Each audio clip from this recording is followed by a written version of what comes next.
रविवार सत्संग में बहुत बहुत स्वागत है और सभी को इस नवी वर्ष के ढेर सारी बधाइयाँ। हरि बोल।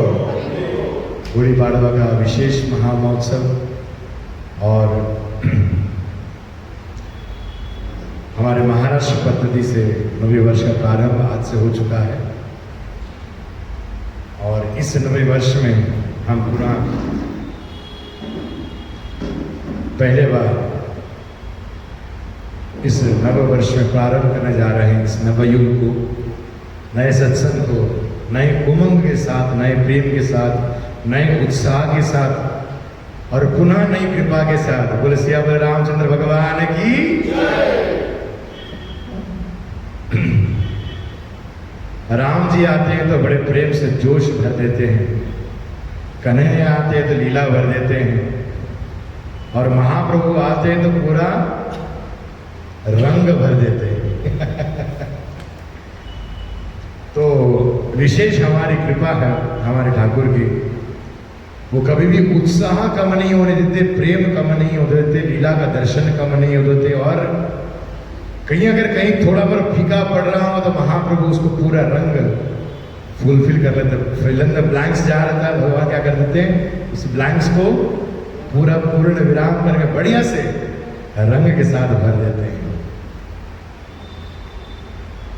अगर हमारा फाइनेंशियल ईयर भी देखा जाए तो अप्रैल से मार्च तक चलता है, तो वैसे ही ये गुड़ी पाड़वा भी जो महाराष्ट्र में हम लोग बनाते हैं, बड़े सुंदर भाव, बड़ा सुंदर प्रेम और बड़े सुंदरता से प्रेम और के जो उत्सव है वो यहां से बड़े प्रेम से प्रारंभ होते हैं।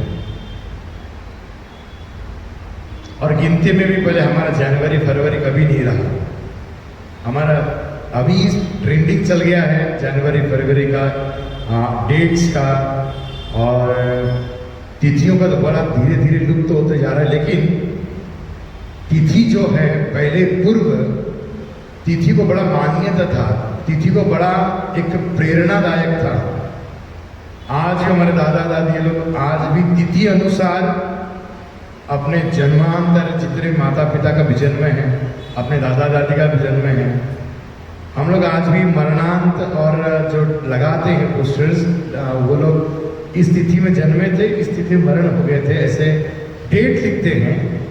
उस समय वार, तिथि और सूर्य गणना ये लिखाया जाया करता था, जिसके कारण उस तिथि की मान्यता बहुत अधिक थी। मुझे पता है कि मेरे डेट में जैसे हम कहते थे कि हमारा जन्म कब हुआ, तो हमारी दादी विशेषकर तुरंत कहते हैं कार्तिक के द्वितीय गुरुवार में हुआ करे। जैसे मेरे छोटा भाई कृष्ण जन्माष्टमी हुआ है, मेरे बहन दशहरा में हुई है, मेरे पिताजी का अक्षय तृतीया है, वैसे ही मेरे माँ का हमारा जगन्नाथ रथ यात्रा का द्वादशी में हुआ है। ऐसे तिथियां मन रखते थे कि हाँ ये तिथि आ रही है। लेकिन आज डेट्स की मान्यता बहुत हो गई है, अब मेरा ये डेट्स आ रहा है, ये डेट्स आ रहा है। लेकिन डेट्स में जो तिथि का जो अनुभव है वो अनुभव बड़ा प्रेम कम हो जाता है, बड़ी सीमा में रह जाती है हमारी तिथि, हमारे जो भी उत्सव है सीमा में रह जाता है। लेकिन अगर तिथि वाइज हो ना तो तिथि के साथ हमारे ग्रह नक्षत्र हमारे साथ उपलब्ध यानी प्रेम बढ़ाते हैं। कई बार हमने ऐसे देखा है, मजाक में हुआ करता था, एक हमारे क्लास में एक लड़का था, उसका बैलाचा पोळा असतो ना त्या दिवशी त्याचा जन्मदिवस, अरे पोळाचा बैलाचा जन्मदिवस आला म्हणते, बैलाचा जन्मदिवस आला। लेकिन वो क्लास में बड़े हंसी में मनाते थे। लेकिन उस दिन जब जत्रा में हम लोग मिलते, आज भी हमारे वहाँ पर अमरावती में गाड़गे बाबा का मंदिर है, बाजू बड़ा प्रांगण है, वहाँ पर आज ही बैल उत्सव होता है, बैल को सजाया जाता है और जिसका बैल सबसे सुंदर सजता है उसको पुरस्कृत किया जाता है। तो उत्सव में हम सब लोग मिलते थे, आज याची पार्टी बैलाचे पोळ्यात जाऊया, बर्थडे पार्टी करूया। तो इस प्रकार प्रेम भी होता था तिथि के अनुसार और एक आनंद भी बनता था।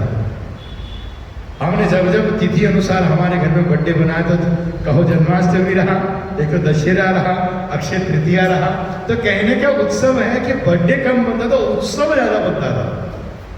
और वही अगर डेट वाइज किया जाए तो कभी कृष्ण जन्माष्टमी उधर रह गया, कभी तिथि ये रह गई, तो आगे पीछे हो जाया करता था। लेकिन हम जब भी भगवान का उत्सव बनाते कभी डेट से नहीं बनाते, हम क्या करते हैं, तिथि से बनाते हैं, है ना। तो सोचो हम अगर मेरे प्रभु का अगर तिथि से बनाते हैं तो दास का भी क्यों बर्थडे डेट से बनाया जाए, तो दास को भी तिथि से ही मनाना चाहिए।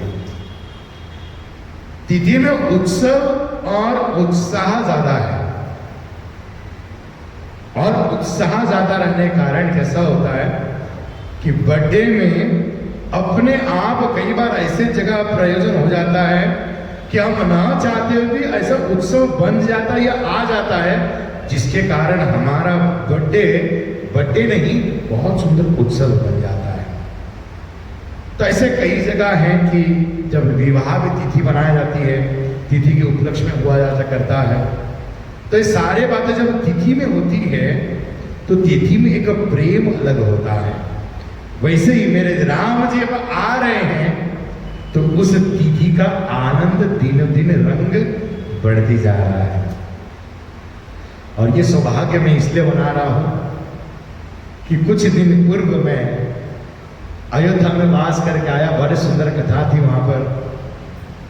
लगभग 200-250 लोग आसाम के भक्त लोग थे, वो लोग आए थे दर्शन करने के लिए, और मुझे उन्होंने कथा के लिए बुलाया था, अवसर प्रदान किया कि बोले प्रभु आप आइए, आपके मुखारविंद से कथा होगी, हमारे आंखों से दर्शन होंगे और कानों से भी दर्शन होंगे। तो सौभाग्य उन्होंने प्रदान किया मुझे, तो उन्होंने सौभाग्य मुझे प्रदान किया और मेरा यूं सौभाग्य बना कि राम जी का दर्शन के पहले, राम जी का राम नवमी आने से पहले इतना सुंदर चिंतन बन गया, इतना सुंदर महिमा बन गई कि ऐसे लगा शुरुआत में इसी रविवार उत्सव से चालू करो कि राम जी का विशेष अनुकंपा, जिस रविवार से भी विशेष प्रेम बांटना चालू करो। हमारे अकोला में हमारे वैधर्मी शरण प्रभु हैं, उन्होंने बोला प्रभु पधारिए। बोले प्रभु 7 दिन की कथा चाहते हैं।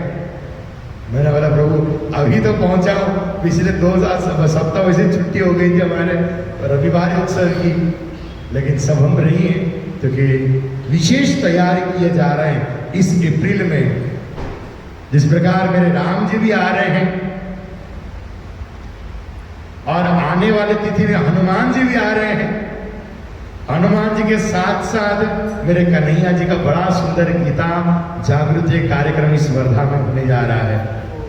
तो आने वाले उसका भी फ्लायर बन चुका है और हो सकता है आज तो नहीं, कल आपको आपके व्हाट्सएप ग्रुप में मिल जाए कि हमारे बीच में श्रीमान उद्धव प्रभु जी बहुत सुंदर 18, 19, 20 3 दिन हमारी इस वर्धा शहर में गीता जागृति के उपलक्ष्य में बड़ा सुंदर गीता का उपाख्यान होने वाला है।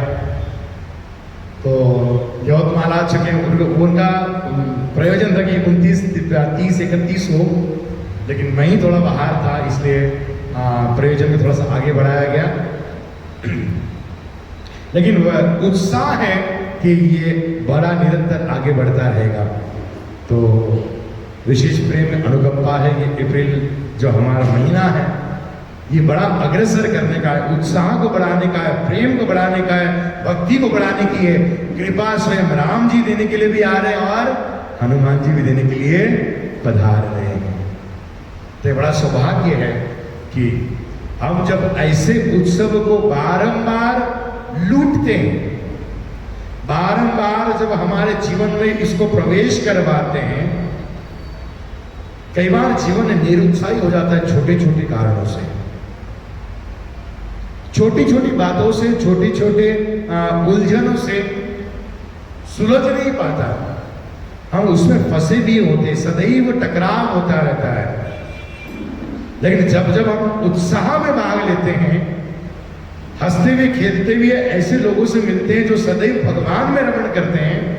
उनके बीच में जब हम स्थित रहते हैं, कहते जीवन में उतरने वाले चढ़ने वाले जितने भी समस्याएं हैं, प्रश्न हैं, अपने आप सुलझते रहते हैं। सुलझाने की जरूरत नहीं पड़ती, बड़े प्रेम सुलझ जाते हैं। और ये क्यों होता है? ये विशेष मेरे प्रभु की कृपा से होती है। और कृपा को प्राप्त करने के लिए हमें सदैव खोजना पड़ता है, ढूंढना पड़ता है, अवसर प्राप्त करना पड़ता है। मेरे गुरु सदैव कहते हैं कि मनुष्य जन्म जो प्राप्त हुआ है, प्रारब्ध में हर कुछ लिख दिया गया है, एक चीज छोड़कर कि मैं मेरे प्रभु का भजन कब, कैसे और कहां करूंगा। इसको ढूंढने के लिए, इसको प्राप्त करने के लिए यही मनुष्य जीवन प्राप्त हुआ है। अन्यथा मानव जीवन का दूसरा अन्य कोई प्रयोजन नहीं है, कोई लक्ष्य नहीं है। अगर लक्ष्य होता तो अंत में राम नाम सत्य है नहीं कहते। अगर दूसरा अन्य कोई प्रयोजन होता तो केवल प्रभु का नाम ही सत्य है, ये छोड़कर अन्य कोई समाज या कोई बात नहीं कहता। वो केवल यही कहते हैं क्या? राम नाम सत्य है। कोई अन्य क्यों नहीं बोलता? कोई अन्य बात क्यों नहीं बोलता? कोई अन्य उपलब्धि क्यों नहीं बोलता कि भाई ये बात सही है, जीवन में ये कर लिया होता तो बढ़िया होता, पैसा सही है, भाई पैसा कमा लिया तो कोई कुछ नहीं कर लिया होता, ऐसे लगा अंत में कोई क्यों नहीं बोलता है? सब कहते हैं राम नाम सत्य है। मेरा अगर प्रभु का नाम सत्य है तो प्रभु का नाम लेने में, प्रभु का नाम प्राप्त करने में, प्रभु का नाम गुनगुनाने में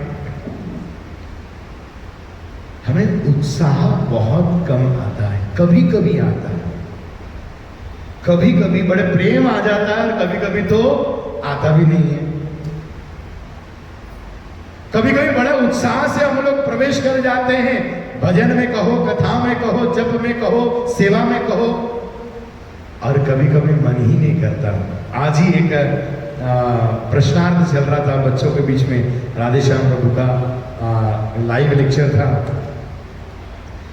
एक बच्चे ने प्रश्न पूछा, बोले प्रभु जी बड़ा उत्साह आता है, कभी कभी कभी कभी बड़ा प्रेम आता है, लेकिन मेरा प्रश्न ये है कि हम बार बार इतने बार सुनते, बोले मेरे प्रभु इतने प्यारे हैं, मेरे गोविंद इतने दयालु हैं, मेरे प्रभु इतने दिखने में सुंदर हैं, लेकिन फिर भी कृष्ण के बात सुनने में मन नहीं करता। सुनते जरूर हैं लेकिन मानते नहीं, अप्लाइड नहीं करते। संसार के बाद सुनना नहीं चाहिए, लेकिन संसार के बाद सबसे पहले सुनते हैं। मेरे कन्हैया की सबसे पहले सुननी चाहिए, लेकिन कन्हैया के बाद ही सबसे पहले टाल देते हैं। प्रश्न तो बड़ा सुंदर था, जानने की बड़ी जागृति थी कि बोले मैं जानना चाहता हूं, प्रेम करना चाहता हूं, लेकिन फिर मन नहीं मानता, मन पुनः संसार में भटक जाता है, मन पुनः संसार के प्रति एकदम आकृष्ट हो जाता है। जब राधेश्याम प्रभु ने प्रश्न पूछा तो राधेश्याम प्रभु ने बड़ा सुंदर उत्तर दिया। राधेश्याम प्रभु बोले, इस जीवन में मुझे समझ में आ रहा है कि मेरे गोविंद, मेरे राम जी मेरे ठाकुर हैं, मेरे गोविंद मेरे अपने हैं, लेकिन कई जन्मों से हमने वो आदत लगा के बैठे हैं ना, वो आदत इतनी बिगड़ी है कि अभी भी हमारे साथ वो आदत लगी पड़ी है। कई जन्मों की आदत लगी पड़ी है। प्रभु जी ने बहुत सुंदर उदाहरण दिया कि बोले एक पात्र लिया जाए जिसमें दही बैठाया था मैंने, अभी उसको उल्टा कर दिया, लेकिन अब उसमें अगर फ्रेश दूध अगर भरूं तो प्रारब्ध में दही था इसलिए दूध नहीं होगा, वो वापस दही बन जाएगा। बोले क्यों? क्योंकि पिछला का प्रारब्ध उसके साथ बना हुआ है। हम लोग फ्रेश अभी हैं। मेरे गोविंद समझ में आ रहा है, प्रभु का नाम लेना है, प्रभु का गुणगान करना है, प्रभु की भक्ति करनी है, प्रभु का समर्पण करना है, लेकिन पुराने प्रारब्ध इतने पूरे हमारे साथ चल रहे हैं कि मन मानता ही नहीं। मन पुनः संसार के प्रति खींच लेता है, वही वासना के प्रति खींच लेता है, वही कामनाओं के प्रति खींच लेता है, वही बारंबार उसी कलह में खींच लेता है जिस कलह के वजह से सारा जंजाल मेरे संसार में लगा हुआ है, उसी के कारण लगा हुआ है। और मन फिर व्याकुल करता है कि पुनः चले जाऊं, पुनः चले जाऊं, पुनः चले जाऊं। और इसी कारण क्या होता है, सुनते मानते जानते तो सब कुछ है, लेकिन अप्लाइड नहीं कर पाते। और उसी को मराठी में कहता है, कळत सर्व काही पण वळतच नाही। सर्व कळतो महाराज, तुम्ही म्हणताय अगदी बरोबर आहे, पण वळतच नाही, काय करा?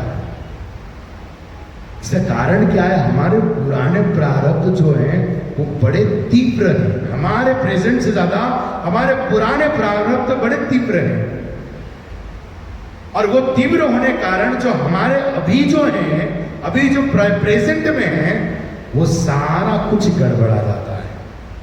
हम समझ के भी समझ नहीं पाते। यही उदाहरण मैं भी बड़े प्रेम से देने जाऊंगा। माता अनुसया बड़े प्रेम से चित्रकूट में बैठकर भजन कर रही थी। सबने माता अनुसया का नाम सुना है? सुना है सर ने? बड़े प्रेम से भजन कर रही थी, और इतना सती का तेज, इतना उनके तपस्या का तेज कि ऊपर से अगर कोई विमान अगर देवता का जा रहा होगा ना, उनके तेज के सामने उनका विमान का प्रकाश, उनका तेज, उनकी गति रुक जाती थी। यहां नीचे बैठ के तपस्या कर रही है माता अनुसया, और ऊपर से कोई भी जाए, कितना भी तीव्र गति से जाए, कितना भी तेजवान जाए, उनका यान रुक जाता था, नेटवर्क फेल हो जाता था, उनका दिशाहीन हो जाती थी। कहते हैं कि अनुसया जब तपस्या कर रही थी और प्रभु श्री रामचंद्र को 14 वर्ष का वनवास मिला, तब सती किसे कहते हैं, पतिव्रता नारी किसे कहते हैं, तो स्वयं सीता माता किससे सीखने गई? माता अनुसया से सीखने गई थी। इतना तेजवान, इतना तेजवान, इतना उनके अंदर प्रकांड तेज था कि वो स्वयं सीखने कौन? सीता माता गई है, जो जनक नंदिनी है, जिसकी महिमा, जनक नंदिनी की महिमा गाने के लिए नारद आदि, शुक आदि बड़े प्रेम से, वाल्मीकि जी बड़े प्रेम से नाना प्रकार के गायन करते हैं। जनक नंदिनी कितना तेज है, कितना पवित्रता है, और वो कहाँ जाती है? बोले माता अनुसया के चरणों में किस तरह पति की व्रता की नारी बनना चाहिए, ये सीख ले। बोले क्यों? स्वयं पवित्र में निपुण है, सारे गुण सीता में ऑलरेडी हैं, सब कुछ प्राप्त कर चुकी है, लेकिन आने वाला तो समय है ना, वो बहुत कठिन है। आने वाला जो समय है वो इतना कठिन है, कहते हैं अभी से अगर तैयारी ना किया जाए तो उस समय जो प्रवृत्ति होगी, उस समय जो हमारी मनस्थिति होगी, उस समय हमारा जो प्रारब्ध होगा, वो अगर मनस्थिति सही नहीं रही तो संपूर्ण जितना भी होगा सब खा जाएगा, सब खा जाएगा, क्षण मात्र में खा जाएगा। जबकि सती के जीवन में सब कुछ था, सबसे पवित्र नारी थी सीता जी, लेकिन फिर भी अनुसया ने बड़ा प्रेम देकर सब कुछ सिखाया। और अंत में जब जाते रहे तो कहते एक ऐसा वस्त्र दिया, ऐसा वल्कल दिया, तो बोले ये पहनो जो कभी भी गंदा नहीं होगा। क्या नहीं होगा? कभी धूल मिट्टी उसमें नहीं बैठेगी। और ऐसा स्वर्ण का एक अलंकार दिया जो कभी भी गंदा नहीं होगा। लेकिन कहते हैं फिर भी सीता रानी को, सीता महारानी को अग्नि परीक्षा देनी पड़ी। समझ में आ रहा है? ऐसा प्रश्न, ऐसा तेजवान दिया जो अनुसया माता ने, और अनुसया की पद्धति, उनकी औदा क्या मालूम, पोजीशन क्या उनकी, कि उनका सती का चेक करने के लिए, उसका सतीत्व चेक करने के लिए ब्रह्मा विष्णु महेश तीनों आए थे। तीनों आए थे, पर सही में सती है कि नहीं है। कहते हैं कि जब वनचारिणी रूप में तपस्या कर रही थी, ब्रह्मा जी, महेश और भगवान विष्णु तीनों लंग धड़ंग एकदम नग्न रूप में, बोले देखो तो कितना सती है। भगवान भी नग्न होकर सामने खड़े हैं। सोचिए, महादेव नग्न होकर खड़े हैं, ब्रह्मा जी नग्न होकर खड़े हैं, और प्रश्न पूछ रहे, हे भैया आज हम भोजन करना चाहते हैं। क्या आवेदन किया कि हे भैया हमें भोजन करवाइए। जब उन्होंने उपासना किया, बोले सती थी, सती का तेज इतना था कि पहले ही जान गई कि स्वयं कौन है, ब्रह्मा विष्णु महेश तीनों मेरे सामने खड़े, अब मेरे से मुझसे याचना कर रहे हैं, मैया मुझे भूख लगी है, हमें कुछ भोजन प्रदान कर दो।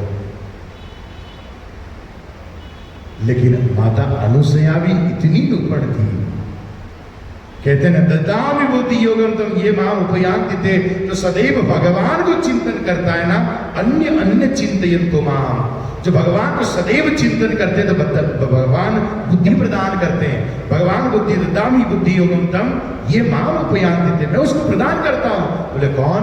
जो सदैव मेरा भजन करता है। भगवान ने बुद्धि दिया अनुसया माता को। बोले क्या? बोले आप मैया कह रहे हो, अगर मैया से अगर भोजन पाना है तो क्या करना पड़ेगा? आपको बाल स्वरूप धारण करना पड़ेगा। बाल स्वरूप धारण करना पड़ेगा।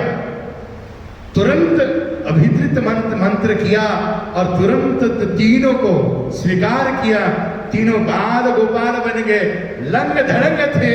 कहते माता अनुसया ने अपने स्तनों का दूध पान कराया है, अपने स्तनों का दूध पान करवाया है।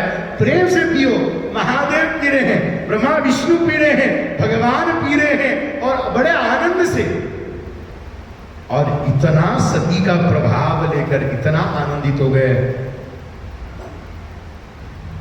मैया प्रेम झराझर बरसा रही है और त्रिदेव बड़े प्रेम से आशीर्वाद प्राप्त कर रहे हैं। ये विषय इसलिए कहा मैंने कि जीवन में भगवान भी कभी कभी हमारे जीवन का परीक्षा लेने के लिए खड़े रह जाते हैं। कब? जब हम सही पथिक में रहते हैं, सही मार्ग में होते हैं, सही उद्देश्य में चलते हैं, लक्ष्य जीवन का बड़ा सटीक होता है कि यही मुझे प्राप्त करना है, तब भगवान बड़े प्रश्न, बहुत परीक्षा लेकर उस स्थान को बहुत मजबूत कराते हैं, इतना मजबूत कराते हैं, पग पग पर परीक्षा लेते हैं। इसे प्रभुपाद कहते हैं कि संसारियों के साथ चलना होना तो कोई प्रश्न नहीं है, किसी प्रकार का चिंता नहीं है। 2 नंबर का काम करना हो कोई टेंशन वाली बात नहीं है, आपको सपोर्ट करने वाले 10 और मिल जाएंगे। मैंने कल ही एक न्यूज सुना, बोले प्रयागराज में एक ऐसे स्कूल जिसमें बच्चे बम बना रहे थे। 9th 10th स्टैंडर्ड के यूट्यूब से सीखा उन्होंने बम कैसे बनाना और अपने ही स्कूल में डाल दिया। केवल 9th 10th स्टैंडर्ड के बच्चे यूट्यूब से सीख लिया बम बनाना और बम बना के अपने स्कूल में दाग दिया, और पता चला उनके कम से कम 4 यूनिट थे, और एक एक यूनिट में 40-40 बच्चे, 40-40 बच्चे एक एक यूनिट में। एक ने कहीं खोजा होगा, एक ने दिमाग लाया होगा, 4 यूनिट बन गए, और एक यूनिट में 40-40 बच्चे। बोले घर में ही स्कूल जा रहे या आतंकवादी बन रहे, टीचर और पुलिस सब परेशान थे प्रयागराज में। और मैं अभी परसों के दिन प्रयागराज से आया, तो मैं सोच रहा था उस स्कूल के सामने मैं खड़ा रहता तो क्या है राम। समय बड़ा तीव्र तक बह रहा है, दौड़ रहा है किस चीज की ओर? बोले अधोगति की ओर।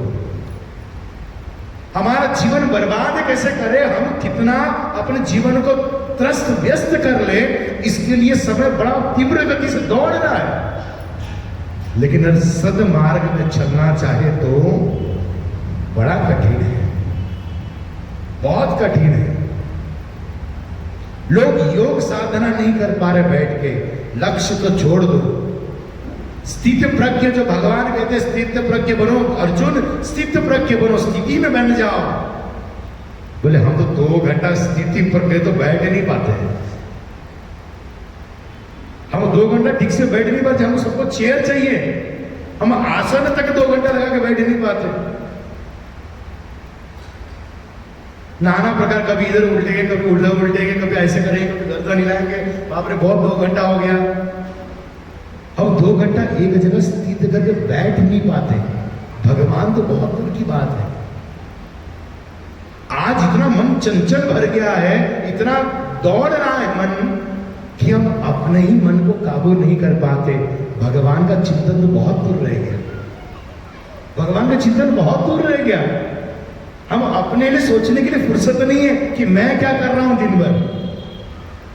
आज मैं कार चला के आ रहा था, मैं बहुत सुंदर हरिकथा सुनते भी आ रहा था। राधा गोविंद महाराज कह रहे थे कि बोले लोग इतना दौड़ रहे हैं, इतना दौड़ रहे हैं कि लोगों को खाने के लिए फुर्सत नहीं है। लोगों को कहो कि खा लो भैया, लोग उत्तर देंगे प्रभु मरने के लिए समय नहीं है, जीना तो छोड़ दो। लोग मरने के लिए समय नहीं है प्रभु, पोस्टपोन कर दो। बोले हमारा मरना, जीना का तो क्या, बोले प्रभु बीज खा के मरने के लिए टाइम नहीं है। और लोग वास्तविक देखा हमने, दिल्ली बॉम्बे जाते हैं, हम तो बड़े फुर्सत से विदर्भ वाले रह रहे हैं, दिल्ली बॉम्बे वाले चले जाओ, इतना तीव्र गति से दौड़ रहे हैं, हाय राम। मैंने वहां किराना दुकान देख के परेशान हो गया, वहां सब्जी मार्केट जाके परेशान हो गया। मैं तो केवल भगवान की ज्वेलरी के लिए गया था मार्केट देखने के लिए, लेकिन एक दिन मार्केट घुना, डबल में कभी मार्केट गया ही नहीं। बोले लोगों के पास इतना समय नहीं है। हमारे पास कद्दू मिलते हैं बाजार में, वहां कद्दू काट के मिलता है, वहां सब्जियां काट के मिलती है। और दूसरा किराना दुकान में बस ये हो गया, दंग रह गया, वहां पर भिगाया हुआ इडली का बैटर रेडी मिलता है, आप लेके जाओ और डाल के बना लो। किलो से मिलता है, आधा किलो ले लो बोले इडली का बैटर। लहसुन अदरक का तो अभी तो ये हो गया, ट्रेंडिंग चलने लग गया है कि अब अदरक लहसुन का डायरेक्ट पेस्ट अभी पैकेट भी आने लग गए, वहां किलो से रेडी मुझे मिलता है। और उसके बाद तो मैं और भी ये हो गया हूं कि जब वो किराना तो बेकरी में गया तो रोटी भी 5 रोटी 10 रुपए में रेडीमेड, बस गर्म करके खा दो। मतलब हे भगवान, लोगों को इतना भी फुर्सत नहीं है, इतना दौड़ रहे लोग, इतना तीव्र में हो गए हैं कि लोगों को आज खाने को फुर्सत नहीं है, लोग लाते गर्म करने की फुर्सत नहीं है। बोले जीना छोड़ दो, लोगों को मरने का भी लिए टाइम नहीं है। भगवान कहां से देखेंगे, कहां से भगवान को सोचेंगे, कहां से प्रश्न आएगा मेरा जीवन कल्याण कैसे होगा, ये सोचने की तो बहुत दूर की बात है।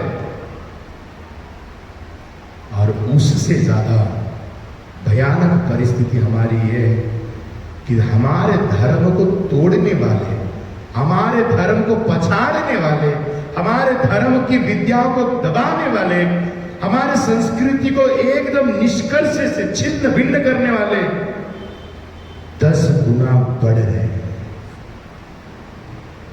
एक तो हमारे अंदर उत्साह नहीं, और दूसरा हमसे ज्यादा वो लोग तैयार हो रहे हैं जिसकी हमको हमारे समाज में उससे भी दुष्परिणाम है। मेरे राम जी अवतीर्ण हो रहे हैं, लेकिन कहते हैं कि हम फिर भी प्रयास करें, हम फिर भी आगे बढ़ें, हम फिर भी उत्साह से लगे हुए हैं ताकि हम अपने सही धर्म को बचा सके। एक रहेगा तो कई जनों को बना पाएगा। एक मोदी है तो आज आशा है कि हमारा धर्म, हमारा मंदिर, हमारा संस्कृति बड़े प्रेम से हम लोग जी सक रहे हैं। उसके बाद भगवान फिर भेजेंगे। लेकिन अब जो समय है इसको बोलते हैं गोल्डन अपॉर्चुनिटी। ये अगर हाथ से एक बार छूट गया तो पुनः वापस मिलेगा नहीं। जितना करना है, जितना लाभ लेना है, जितना प्राप्त करना है, जितना समझना है, समझ लो। मेरे गोविंद का अभी समय है, ये नागपुर तक उदंड समय नहीं लगा, उपद्रव आने में नागपुर समय नहीं लगा। और ये ज्वाला कब भड़केगी, कहां भड़केगी, किस प्रकार भड़केगी, सब धरा का धरा रह जाएगा। अगर जीवन में, मेरे जीवन में मेरे ठाकुर को समझ नहीं पाया तो अभी नहीं तो कभी नहीं। इसलिए जीवन को जितना भी है, जितना समय हमारा पास है, बड़े प्रेम से जानना चाहिए, समझना चाहिए मेरे गोविंद को, समझना चाहिए मेरे प्रभु श्री राम को, उनके नीतियों को, उनके शास्त्र को। मेरे प्रभु क्या चाहते हैं मेरे से, कैसा जीवन चाहते हैं मेरे से। और ये समझने के लिए सदैव मुझे क्या करना पड़ेगा? एक तो प्रभु का नाम बड़े प्रेम से हरे कृष्णा कृष्णा कृष्णा हरे हरे, हरे राम राम राम हरे हरे। प्रभु का नाम जब रटन करेंगे तो हृदय और बुद्धि की सही तरीके से काम करेगी। करना क्या है? भगवान का नाम रटेंगे तो एक चैतन्य, इस ठाकुर जी का विशेष कृपा पहले अनुकंपित होगा हमारे अंदर। मेरे प्रभु श्री राम को भी प्राप्त करने के लिए मेरे हनुमान जी ने जो लंका तक दहाड़ दी, बोले केवल एक चीज पर, मेरे प्रभु के नाम कर। अयोध्या में जब मिलन हुआ था ना, प्रभु श्री राम लल्ला बड़े छोटे थे, हनुमान जी जब मुलाकात किए, मदारी बनकर महादेव जी आए थे और छोटे से बानर बन के हनुमान जी आए थे। पहले बार मुलाकात करवा के दी, बड़े खेले कूदे, 2 वर्ष तक बड़ा आनंद लिया। लेकिन हनुमान जी अभी भी थोड़े कच्चे पक्के थे। प्रभु श्री रामचंद्र ने एक ही आज्ञा दी, बोले हनुमान मैं आऊंगा, तुमसे मुलाकात करूंगा, लेकिन तब तक तुम्हें इंतजार करना होगा। तब तक तुम्हें क्या करना होगा? इंतजार करना होगा। प्रभु ने ये नहीं कहा कि मेरा भजन जाके करो, लेकिन हनुमान जी ने केवल इंतजार, मतलब क्या करना है? बोले मेरे प्रभु का नाम गाना है। श्री राम जय जय राम, बड़े प्रेम से गाओ। श्री राम जय जय राम, हरे जी श्री राम जय जय राम। हनुमान जी गाते रहे जब तक मेरे प्रभु श्री राम युवक नहीं बन गए, प्रभु का विवाह नहीं हो गया, राम वनवास नहीं हुआ, वनवास में आके किष्किंधा नहीं पहुंचे, बोले तब तक केवल हनुमान जी एक ही राम करते रहे, श्री राम जय जय राम। इंतजार प्रभु कब आएंगे उसका बाद में, लेकिन प्रभु का नाम पहले रट लिया जाए। और इतना रट लिया, इतना मगन होके रट लिया कि प्रभु ने जब जिम्मेदारी दी ना, तो उनके अंदर ताकत भी 10 गुना हो चुकी थी, 10 गुना ताकत बढ़ चुकी थी। और सही समय पर जब उन्होंने पकड़ा भी, राम जी को स्पर्श किया भी, जाना भी, तब कहते हैं कि प्रभु के पास होने के बावजूद तो प्रभु के नाम को नहीं छोड़ा, प्रभु के नाम को बिल्कुल नहीं छोड़ा, प्रभु के चरणों में रहे। फिर भी प्रभु ऊपर बैठे, नीचे श्री राम जय राम जय जय राम करके तैयार रहते थे, सदैव गुनगुनाते थे। वाल्मीकि जी कहते हैं, कभी किसी ने मोर देखा है क्या? मोर देखा है? मोर का गला सदैव हिलता रहता है, कभी देखा है आपने? सदैव हिलता रहता है, कभी नहीं रुकता हो, कंटिन्यू ऐसे ऐसे ऐसे ऐसे ऐसे करके लहराता रहता है।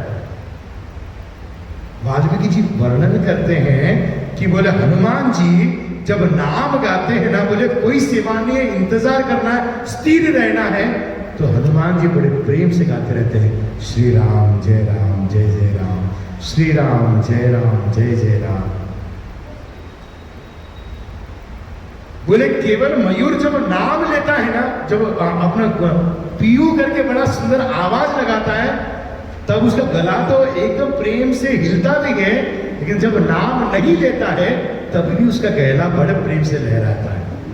और वाल्मीकि जी कहते हैं मेरा हनुमान जी भी उसी प्रकार, जब तक आदेश न मिले मेरे प्रभु राम का, फिर भी प्रभु के रामचंद्र के चरणों में बैठकर भी बड़े प्रेम से श्री राम जय जय राम बड़े प्रेम से गाते हैं।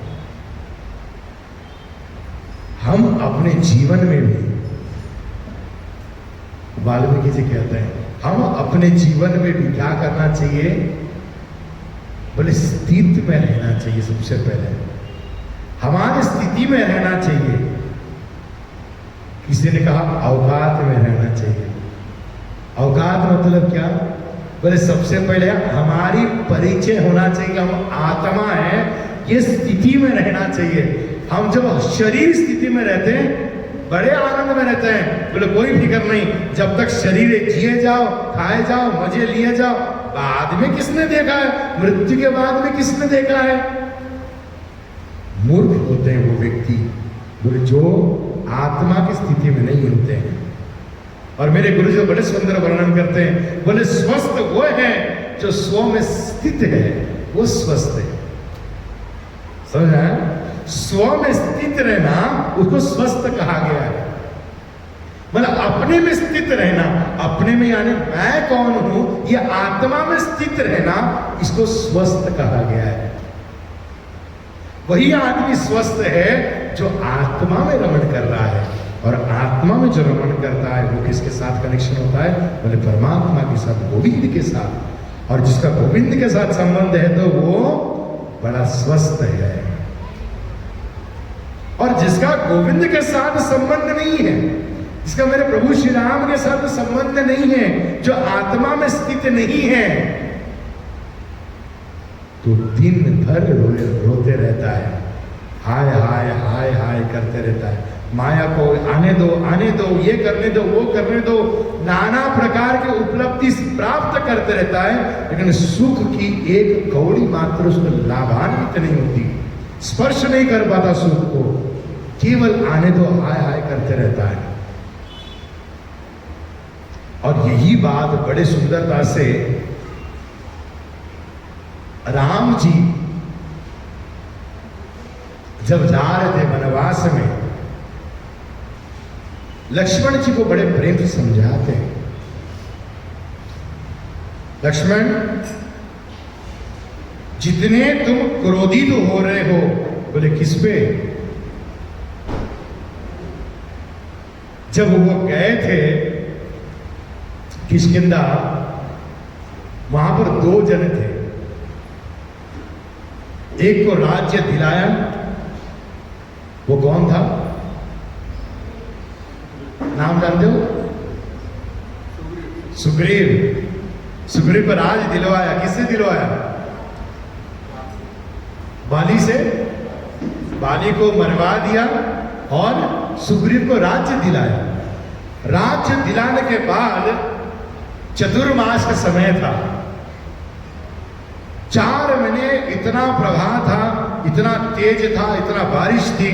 राम जी ने कहा कि यहाँ चतुर्मास का वास करेंगे, उसके बाद हम अपना कार्यक्रम सीता मैया ढूंढने का सामने पुनः चालू किया जाएगा। चतुर्मास पूर्ण हो गया और यहां पर सुग्रीव क्या कर रहा था, अपने आनंद में बड़ा लिप्त था, अपने पत्नियों के साथ, अपने राज्य के साथ बड़ा आनंद ले रहा था। और राम जी इतनी की याद दिलाते हैं, लक्ष्मण जाओ जरा सुग्रीव को कहो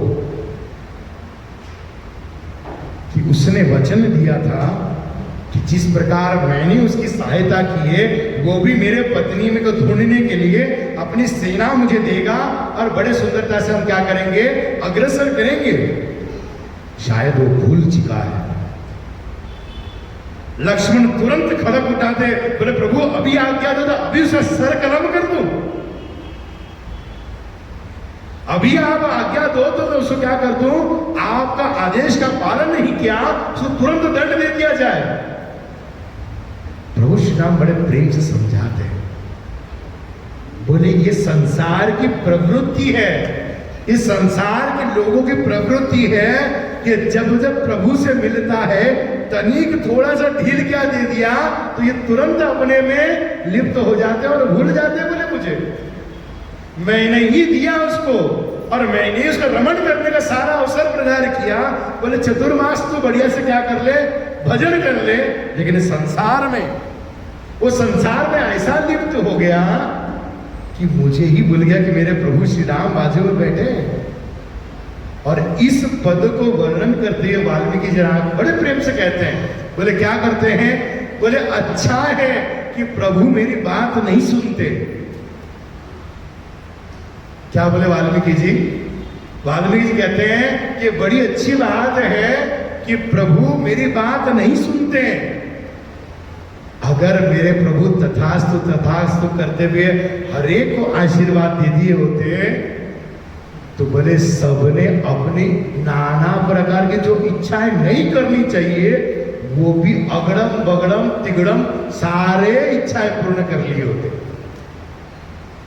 उदाहरण देखिए कह रहे हैं, बोले सुग्रीव को चतुर्मास के लिए दिया था, बोले भजन करेगा। सुग्रीव को 4 मास का स्थिति दिया था, बोले बैठ के बड़े सुंदर भजन करेगा। बोले राज्य मिल गया है, बोले चतुर्मास का समय है, बोले ये चतुर्मास कुछ नहीं करना चाहिए, बोले भगवान का भजन करना चाहिए। बाजू में मेरे ठाकुर जी हैं, बाजू में लक्ष्मण जी हैं, बाजू में सब हनुमान जी हैं, लेकिन फिर भी सुग्रीव की मति किसमें गई? बोले सम्राज्य को भोगने में, भोगती रहा 4 महीने, बड़ा आनंद लेते रहा, भूल गया कि बाजू में राम जी हैं। और वाल्मीकि जी कहते हैं कि ये बहुत सत्य वचन है कि प्रभु को हम लोग नाना प्रकार की चीज मांगते रहते हैं, बड़े नटखट है, हम लोग मांगने वाले हैं, हम लोग मांग मांग कर भगवान के दरबार में पहुंचते हैं। अधिकतर 99% लोग भगवान के दरबार में इसलिए जाते हैं ताकि उनको कुछ चाहिए होता है, उनको समाधान कुछ चाहिए होता है, बड़े त्रस्त हैं, बड़े हमारे जो चारे खाने पसते हैं। अमोघ लीला प्रभु कहते हैं बड़े गृहस्थ हैं, इसलिए हमारे चारों खाने फंसते हैं, दिमाग एकदम सठिया गया है, काम कर नहीं रहा है, करके चलो मंदिर, अब दूसरा कोई मार्ग नहीं है, चलो मंदिर, प्रभु अब बचा लो। नाना प्रकार के उपयोग के लिए हम भागते रहते हैं। और वाल्मीकि जी कहते हैं अगर मेरे ठाकुर हर आशीर्वाद को तथास्तु कर दिए होते तो डिमांड की लिस्ट, सही कहता हूं, ऐसी डिमांड लिस्ट होती ना भगवान के सामने कि सारों को सारों अप्सराएं में सबकी लिस्ट होती, सारों को कैटरीना कैफ ही चाहिए होती, सारों को ऐश्वर्या राय चाहिए होती, फिर बाकी तो सारे तो कोई गिनती नहीं होती, सारे के पास मर्सिडीज ही होती, सारे एकदम बंगले, एकदम दुबई के क्या होते हैं बड़े बड़े बंगलों में रहते, भारत छोड़ के सारे अमेरिका बस गए होते। हमारे नवयुगंध स्वामी महाराज का बड़े सुंदर वर्णन करते कहते तुमसे महाराज की प्रार्थना होती ना तो मेरी एक ही आस है, जन्म जन्म दियो बास। बोले कहाँ, वृंदावन नहीं, बोले अमेरिका दियो बास। मोरो यही अभिलाष, वृंदावन दियो बास नहीं, बोले अमेरिका दियो बास, रसिया दियो बास, बोले वहां पर मजे करेंगे, वहां पर रशियन के साथ शादी करेंगे, आए हैं क्या जिंदगी है। गुरु जी कहते हैं अगर ये चीज मेरे ठाकुर जी प्रदान किए होते तो मेरे भगवान कभी प्रसन्न नहीं होते। भगवान कहते, मैं आज ही कोटेशन पढ़ा था राधा गोविंद महाराज का, उनके आज ही कोटेशन में था कि भगवान अगर प्रसन्न होते हैं तो बोले खुद की भक्ति देते हैं, खुद की संपत्ति देते हैं, खुद को ही दे देते हैं। बोले कहता बच्चा मेरा पागल है, बाप तो पागल नहीं है ना, मुझे तो बुद्धि है। भगवान कहते मेरा पागल है, इसको समझ नहीं रहा है, ये नाबालिग है, मुझे तो समझ है ना, मुझे क्या देना चाहिए ये मैं जानता हूं, इसलिए मैं वही चीज प्रदान करता हूं जिसका इसका जीवन में कल्याण होगा। इसलिए मेरे ठाकुर वही चीज प्रदान करवाते हैं जिसमें मेरा कल्याण है, उससे अधिक मिल नहीं सकता, उससे कम हम प्राप्त कर नहीं पाएंगे। इसलिए कहते हैं जो हमारे पास है, जो हमको मिला है, जिस परिस्थिति में हमको मिला है, उसको स्वीकार करके बड़े प्रेम से भजन करना चाहिए। हरे कृष्णा कृष्णा कृष्णा हरे हरे, हरे राम राम राम हरे हरे। जिस परिस्थिति में रहो, जिस चाल में रहो, जिस ढाल में रहो, राधा रमण राधा रमण राधा रमण रहो। भगवान जिस परिस्थिति में रखे आपको,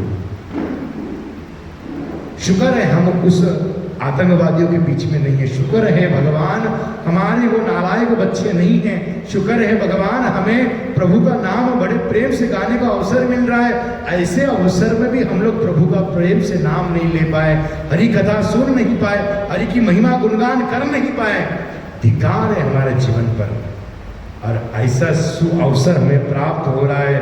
रामनवमी सामने आ रही है, मन अगर बहुत प्रसन्न ना हुआ, मेरे प्रभु श्री राम अवतरीण हो रहे हैं, मन प्रसन्न नहीं हो रहा है, प्रभु श्री राम आ रहे हैं, मन में प्रसन्नता नहीं है, दीपावली नहीं मना पा रहे, नाच नहीं पा रहे, तो कहते हैं उत्सव बनाने तो बहुत जगह बन रहा है, हम अगर उस स्थान में स्थित नहीं रह पाए तो भारत में रहकर मेरे प्रभु का श्री राम जी हमारे ठाकुर इस संबंध समझकर भी, मेरे गौरांग कहते हैं जानिया शोनिया विषखाई। कई लोग मिलेंगे रामनवमी के उत्सव पर, छुट्टी चलो दारू पी के आते हैं, ऐसे भी लोग हैं।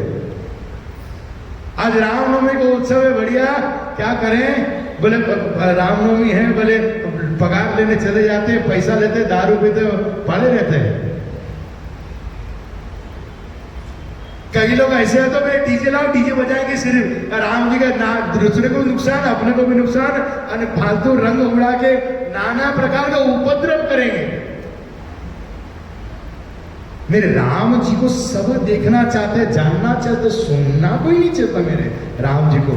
मेरे राम जी चाहते क्या है, मेरे राम जी की इच्छा क्या है, मेरे राम जी का हृदय का प्रसन्नता किसमें है, ये बहुत कम लोग जान पाते हैं। बोले कौन जानते हैं, जो साधुओं के पास रहते हैं, जिनके हृदय में राम जी रहते हैं, सदैव वास करते हैं। केवल राम नवमी को अवतरण लेते, जब जब राम कथा होती है, जहां जहां कहते हैं वहां वहां प्रसन्नता मेरे राम जी के बिखरते रहते हैं, बिखराते रहते हैं। ऐसे साधुओं के बीच में जब हम लोग बैठते हैं, उनके राम जी के बारे में सुनते हैं, एक अलग ही आनंद होता है, अलग आनंद होता है। मैं अभी चित्रकूट भी गया था, मैं उस प्रसंग को बहुत बार सुना, लेकिन आज पहले बार जाके मैंने अनुभूति किया चित्रकूट में बैठकर। सोचिए तुलसीदास जी बैठे हुए हैं, ऐसा अनुभूति बहुत कम देखने को मिला मुझे। मैंने सुना बहुत बार है, लेकिन पहले बार जान पाया हूं कि तुलसीदास जी शौच के लिए जाया करते थे। एक लोटा जल लेते थे। एक काशी की बात है, चित्रकूट में तो बाहर बाद में गए, पत्नी ने उनको धिक्कार दिया। वाल्मीकि जी ही तुलसीदास बन के आए बाद में, और उन्होंने रामचरितमानस की सुंदर रचना की। पत्नी ने लात मारा कि बोले जितना प्रीति तुम्हारे शरीर में है, अपने शरीर में है, उतनी प्रीति अगर मेरे राम जी में हो जाती तो मेरे राम जी आज यहां को दर्शन दे देते। उनकी पत्नी ने कहा, तुरंत वनवादी वेश धारण कर लिया, निकल गए। जाते जाते काशी पहुंचे। काशी में राम घाट है, राम घाट में रोज राम कथा सुनते सुनते सुनते जहां वो शौच करते थे सवेरे, बचा हुआ शेष जल एक पेड़ में डाल देते। जितना बचता था ना शौच करने के बाद, लैट्रिन करने का जो लोटे में जल बच जाता, उसको एक पेड़ में डाल देते। ऐसा रोज करते रोज करते रोज करते। एक दिन ऐसा हुआ, उस पेड़ में से एक प्रेत निकला बाहर। प्रेत निकल कर कहा, बोले धन्यवाद, बड़े बड़े दिनों को प्यास थी, आपने मुझे जल दे देकर मुझे तृप्त कर दिया। बोले आप क्या चाहते मांगो। वो प्रश्नार्थ हो गए। बोले ऐसा मैंने क्या कार्य किया मुझे पता नहीं कि ये भूत प्रेत निकलकर मुझे कह रहा है क्या चाहिए मांगो। और इनकी पत्नी ने कहा था कि राम दर्शन कर लो करके। बोले मुझे राम जी के दर्शन करना है। बोले राम जी का दर्शन, मैं भूत, मैं देख भी नहीं सकता, मेरे अंदर उतनी तीव्रता नहीं है, उतने अंदर तेज नहीं है, उतना मेरे अंदर क्षमता नहीं कि मेरे प्रभु को देख सकूं। लेकिन आपको एक चीज ऐसा दूंगा कि वो आपको राम जी तक पहुंचा देंगे। बोले हाँ जानना चाहता हूं जरूर। बड़ी एकदम प्रसन्नता भाग गई उनके अंदर कि बोले मैं राम जी दिखाने वाला कोई है। बोले आप जहां रोज राम कथा सुनते हो ना राम घाट पर, उसी राम घाट में जो सबसे पहला व्यक्ति आता है, उसके सारे शरीर में कोड़ होते हैं, सबसे प्रथम आता है और सबसे आखिरी जाता है, वो स्वयं हनुमान जी है। क्या कहा? स्वयं हनुमान जी हैं जो राम कथा रोज सुनने आते हैं, कोड़ी का रूप धारण करते हैं, सारे शरीर में कोड़ हुआ है, सबसे पहले आकर बैठते हैं और सबसे अंतिम में जाते हैं। सुन के बड़ा प्रसन्नता हो गया। दूसरे दिन तीव्रता से सबसे पहले चंदन तिलक लगा लिया, स्नान कर लिया, निकल गए।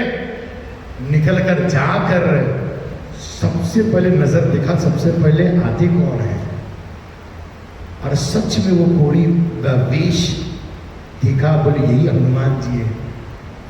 संपूर्ण पूरा कथा हो गई। कथा होने का जैसे ही जाने लगे, उनका नजर केवल उनके ऊपर, सारा कथा तो सुन लिया लेकिन नजर उनके ऊपर ही है। जैसे जाने लगे तुरंत चरण पकड़ लिया। बोले मुझे आपसे केवल राम जी के दर्शन चाहिए, अन्य कुछ नहीं। जिद पकड़ ली, रोने लग गए। मेरा भांडा फूट जाएगा, हनुमान जी डर गए। मेरा भांडा फूट जाएगा, हनुमान जी डर गए। बोले आओ एक सीक्रेट में बताता हूं आपको। हनुमान जी बड़े कोने में लेकर गए, बड़े प्रसन्न हो गए। प्रश्न पूछा, मेरा पता दिया किसने? बोला एक प्रेत ने दिया। एक प्रेत ने दिया उन्हें। बोले राम जी इस और मिलेंगे। वहां पर एक चीज की अनुभूति जरूर हुई, कहीं आप अगर भक्ति करना चाहते हैं ना, तो आपके लिए भूत भी रेडी है कि यहां मेरे श्री राम जी है, आप बिल्कुल डरने की जरूरत नहीं है। आपके लिए भूत भी तैयार है। आपके लिए नकारात्मक कितने भी नेगेटिव वाले लोग होंगे, वो आपको मार्गदर्शन कर देंगे। यहां मेरे श्री राम जी हैं, यहां आपको श्री राम जी मिल जाएंगे। लेकिन उत्साह उतना तीव्रता होगा तो राम जी आपको पक्का मिल जाएंगे। राम जी मिलने से पहले अपने प्यारे से मिला ही दिया, हनुमान जी से मिला ही दिया। बोले क्यों? क्योंकि उनकी उत्साह था, उनका प्रेम था, उनकी तीव्रता थी। जानना चाहते थे मेरे राम जी कहां मिलेंगे, एक बार तो दर्शन मिल जाए। कलयुग की बात है, ऐसे नहीं कि सतयुग त्रेता युग द्वापर की बात कह रहा हूं। मेरे तुलसीदास जी इसी कलयुग में रहकर गए, इसी कलयुग में राम घाट में रहकर काशी में प्राप्त किया उन्होंने। हनुमान जी ने कहा मैं जरूर दर्शन करवाऊंगा। चले गए, उत्साह मिल गया, उमंग मिल गया, प्रेरणा मिल गई, मेरे राम जी के दर्शन होंगे। एक बार जा रहे थे चित्रकूट की ओर, राम घाट में बैठे हुए थे, भजन करते करते दो सुंदर पुरुष, एक सांवला एक गोरा रंग, घोड़े पे दौड़ते हुए निकल रहे थे और ये उस चित्रकूट की ओर जा रहे थे। सामने से दो नवयुवक गुजर रहे थे, घोड़े पे एकदम दौड़ते हुए, और जैसे ही बाजू से गुजरे तुरंत हनुमान जी प्रकट हुए। तुमने देखा यहाँ पर अभी तो गए ना, वही राम जी थे, वही लखन भैया थे, आपने देखा कि नहीं देखा? बोले प्रभु देखा तो सही, अनुभव प्राप्त नहीं कर पाया, समझ ही नहीं पाया मेरे राम जी हैं, समझ ही नहीं पाया मेरे राम जी हैं। बड़े रोने लग गए, बोले मेरे सामने थे राम जी और मैं देख कर भी देख नहीं पाया, कितना हतभाग्य है। रोने लगे, फिर पकड़ लिए राम जी के चरण, हनुमान जी के चरण। बोले अब कब दर्शन होंगे, अब कब दर्शन होंगे, अब अवसर बताओ, अब कब दर्शन होंगे। जैसे ये लगने लगे तो कहते हैं कल मैं अर्जी लगाऊंगा। हनुमान जी क्या कहते हैं? कल मैं अर्जी लगाऊंगा, आप बैठे रहना राम घाट पर, कल प्रभु श्री राम आपके पास आएंगे, आपको जाने की जरूरत नहीं, कल प्रभु श्री राम आपके पास आएंगे। वो राम घाट आज भी चित्रकूट में है, जहां बड़ा सुंदर वर्णन कहते हैं, हनुमान जी कहते हैं बड़े प्रेम से कि तुलसी घिसत राम चंदन और रघुवर तिलक लगाया। कि तुलसी घिस रहे, बोले प्रभु मेरे आएंगे तो मैं करूंगा क्या? तो तुलसी घिस रहे चंदन, इसलिए तुलसी चंदन वहां बड़ा फेमस है। तुलसी का चंदन, तुलसी घिसत है क्या है? चंदन। तुलसी जी बड़े प्रेम से, तुलसीदास जी क्या कर रहे हैं? चंदन घिस रहे हैं। और मेरे प्रभु श्री राम आएंगे तो मैं कुछ नहीं, मेरे पास तो कुछ है नहीं, मेरे फक्कड़ आदमी हूं, मैं क्या लगाऊंगा? तो बोले मैं आएंगे तो कम से कम चंदन से मेरे प्रभु को सुशोभित करूंगा, बड़ा प्रेम भाव से। और कहते हैं राम जी भी आए, लखन भैया भी आए, दोनों प्रेम से खड़े हुए और ये तो बड़े मग्न थे चंदन घिसने में। स्वयं राम जी कहते हैं अरे तुलसीदास चंदन नहीं लगाओगे क्या? ये प्रेम जो है हनुमान जी दिखा रहे, अरे ये राम जी आपसे चंदन लगाने के लिए उत्साही है। और झरझर आंसू बह रहे हैं, झरझर आंसू बह रहे हैं तुलसीदास जी के, और रघुवीर जी तिलक लगा रहे हैं। इतना प्रेम भाव है, इतना प्रेम भाव है। सच कहता हूं कि उत्साह अगर प्रेम मेरे ठाकुर जी के प्रति जानने की होना, दर्शन करने की लालसा होना, प्रभु अपना गुणगान कभी नहीं रोकते।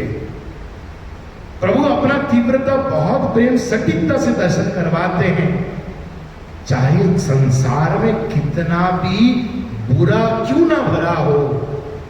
आप अगर सही है, आपकी नजरिया सही है तो दुनिया की नजरिया सही है। आपकी नजरिया भगवान के प्रति है तो सबकी नजरिया भगवान की प्रति है। और आपके नजरिए में अगर काल, आपके नजरिए में क्रोध, आपके नजरिए में लोभ, आपके नजरिए में अगर वृत्ति खराब है तो पूरा संसार खराब है। तो बदलना किसको है? बदलना किसको है? बदलना हमको है। चाहे कितने भी मुसलमान बढ़ जाए, चाहे कितने भी नकारात्मक नेगेटिविटी कितना भी बढ़ जाए, हम अगर सही बन जाए तो मेरे लिए संसार सब कुछ अपने आप सही बन जाएगा। प्रभु की कृपा की कोई कमी नहीं है, कोई कमी नहीं। संसार बरस रहा है, संसार पे कृपा बरसा रहे मेरे राम जी। हर वर्ष आते हैं, पधारते हैं, अनुभव इतना प्रेम प्रदान कर रहे हैं। कृपा निधि की इतनी कृपा बरस रही है, बस हम भीख मांगने की कमी है। प्रभु मुझे जरूरत है आपकी कृपा की। राम जी रोते हैं, मेरे कन्हैया जी रोते हैं, अरे मैं अपना प्रेम देने को तैयार हूं और ये मुझसे अपना स्वार्थ मांग रहा है, नकली चीजें मांग रहा है जिसकी कोई काम की चीज है नहीं, जिसका इसका कोई मतलब है नहीं। जैसे पिताजी छोटे बच्चे मांगते हैं ना, पापा पापा मुझे कार दे दो, वो ये गेम दे दो, वो हाथी दे दो, वो बुलडोजर दे दो, पता है इसे कोई काम का नहीं है, ना कभी इसे कुछ कर पाएगा या 2 दिन में से टूट भी जाएगा।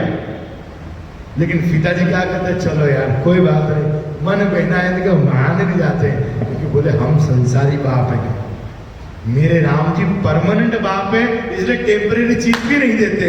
बोले इसको दूंगा तो मेरा प्रेम ही दूंगा, अन्य कुछ तो देने का सवाल ही नहीं उठता।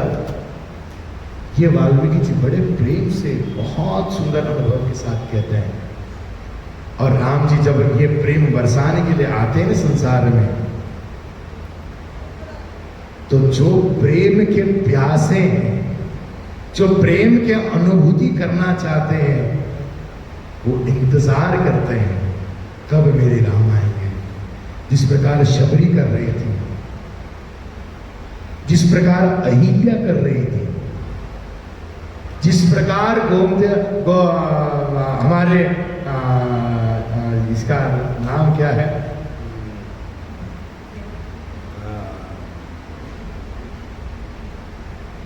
इसका नाम